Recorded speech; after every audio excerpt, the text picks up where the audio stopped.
गर्मियों के बाद बारिश की फुहार सभी को थोड़ी राहत महसूस हुई, जिसके कारण मिट्टी की सौंधी सौंधी खुशबू चारों ओर फैल गई थी। गौरी को यह मौसम शुरुआत से ही बहुत पसंद था। उसने अपना मोबाइल उठाया और अपने पति अर्जुन को फोन लगाया। फोन उठाया तो उधर मधुर स्वर में बोली, घर कब आ रहे हो? आज मौसम बहुत रोमांटिक हो रहा है। थोड़ी देर में निकलूंगा, लेकिन यार, तुम्हारे लिए तो ये मौसम मुश्किलों भरा है। ऑफिस से बाहर निकलूं तो बारिश की बौछारें और कीचड़, इस चेहरे को संभालना मुश्किल हो जाएगा। गौरी हंसते हुए बोली, तो आप जब इतनी मुश्किलों के बाद घर पहुंचेंगे, तब आपके लिए एक प्यारा सा सरप्राइज भी तो तैयार मिलेगा।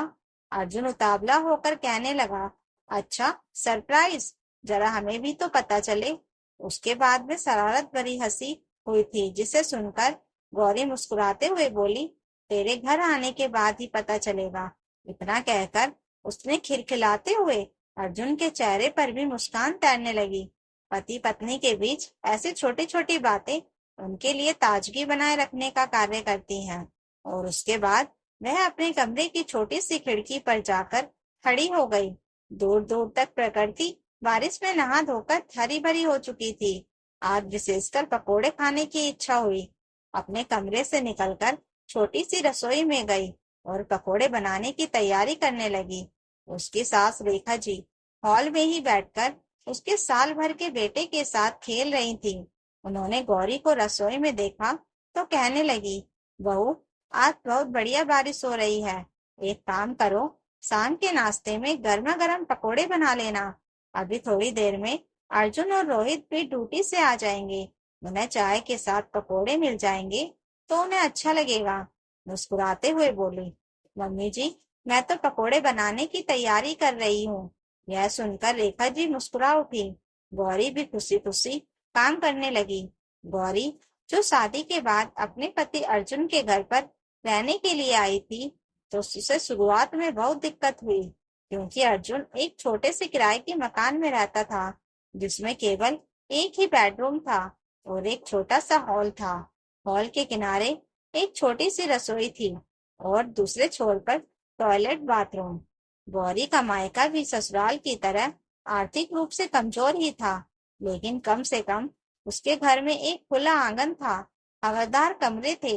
लेकिन यहाँ तो उसे ऐसा लगता था जैसे किसी ने उसे पिंजरे में बंद कर दिया हो। फिर भी परिवार था, इसलिए लगाव बनाने की कोशिश करने लगी। वैसे शादी के लिए जब रिश्ता आया, तो गौरी के लिए अर्जुन का रिश्ता आया था।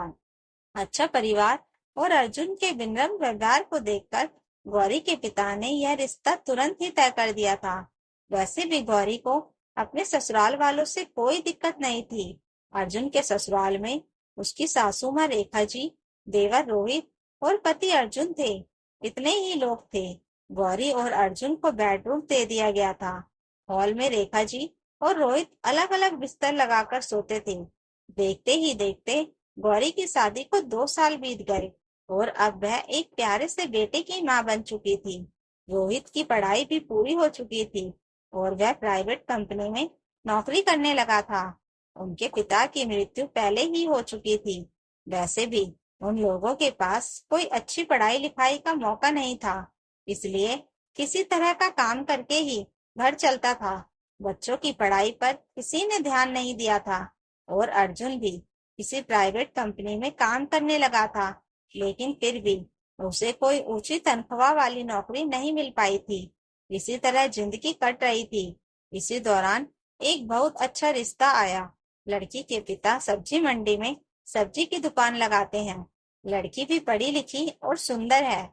उसने ब्यूटिशियन का कोर्स भी किया हुआ है। अपनी शादी की बात सुनकर रोहित एकदम से शर्मा गया। तभी अर्जुन बोल पड़ा, लेकिन माँ, नई बहू आएगी तो उसके लिए घर में कमरा कहाँ है? रोहित झट से बोल पड़ा, अरे भैया, कमरे की दिक्कत नहीं होगी, क्योंकि मेरी कंपनी में अगले महीने प्रमोशन होते ही मुझे एक छोटा सा रूम मिल जाएगा।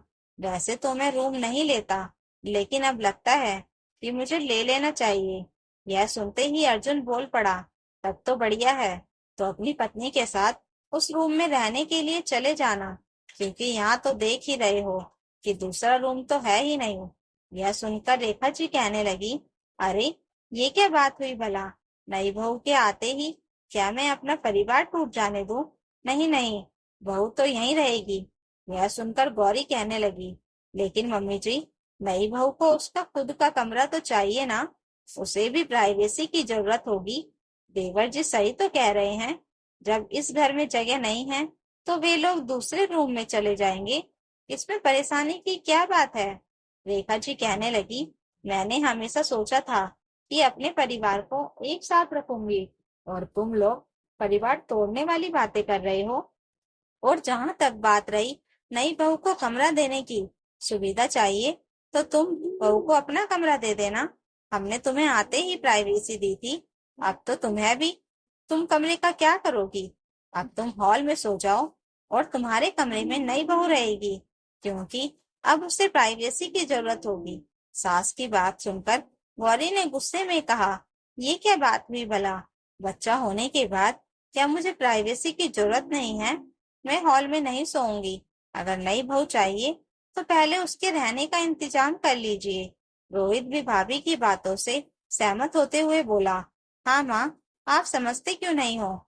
जब मेरी कंपनी की तरफ से मुझे रूम मिल रहा है तो फिर यहाँ आप लोगों को परेशान होने की जरूरत क्या है? फिलहाल हमारे पास इतने रुपए नहीं हैं कि हम अपना घर खरीद सके, और अगर हमने कोई बड़ा फ्लैट किराए पर लिया तो उसमें थोड़ा भाड़ा भी ज्यादा देना होगा। इससे अच्छा है कि कुछ सालों तक हम लोग अलग अलग रहकर पैसे जमा कर लेते हैं और फिर बढ़िया घर बनवा लेते हैं। किसने कहा कि अलग रहने से हमारा परिवार टूट जाएगा? हम थोड़ी दूरी पर रहेंगे और दिल से जुड़े रहेंगे। छुट्टियों में सारा समय साथ बिताएंगे, त्योहार भी साथ में मनाएंगे। जिनके बच्चे दूसरे शहरों में रहते हैं, क्या वे अपने माता पिता से जुड़े हुए नहीं रहते? क्या उन्हें परिवार की अहमियत नहीं होती? सारे बच्चे एक जैसे नहीं होते। कुछ लोग परिवार में एक साथ रहते हुए भी एक दूसरे से नफरत करते रहते हैं, और कुछ लोगों के बीच मीलों की दूरी होने के बावजूद प्यार बना रहता है। रिश्तों में प्यार होना ज्यादा जरूरी है। यह नहीं कि इंसान एक दूसरे के साथ रहने के लिए अपनी रोज की दिनचर्या को मुश्किल बना दे। अगर यहाँ घर में जगह रहती तब तो कोई बात ही नहीं थी, लेकिन अगर घर में रहने की दिक्कत है तो परिवार बढ़ने पर थोड़ा दूर जाकर रहने में कोई बुराई नहीं है।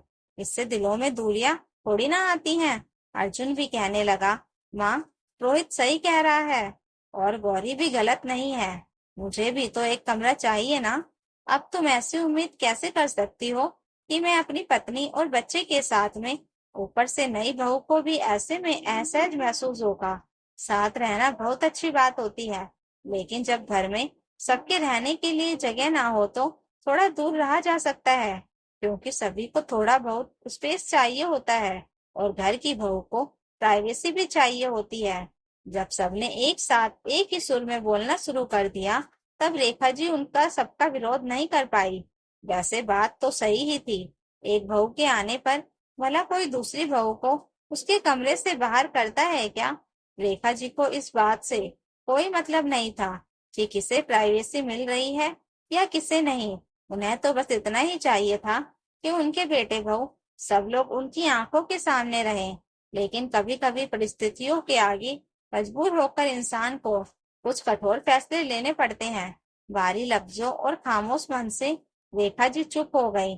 तब रोहित उनके घुटनों के पास बैठते हुए कहने लगा, माँ, तू उदास क्यों होती हो? एक काम करते हैं, मेरी शादी के बाद तुम्हें मेरे साथ मेरे रूम पर रहने चलना। अब भैया भाभी की देखरेख में तुम इतने दिनों तक रही हो, उस दिन अपनी नई बहू के साथ भी रहना।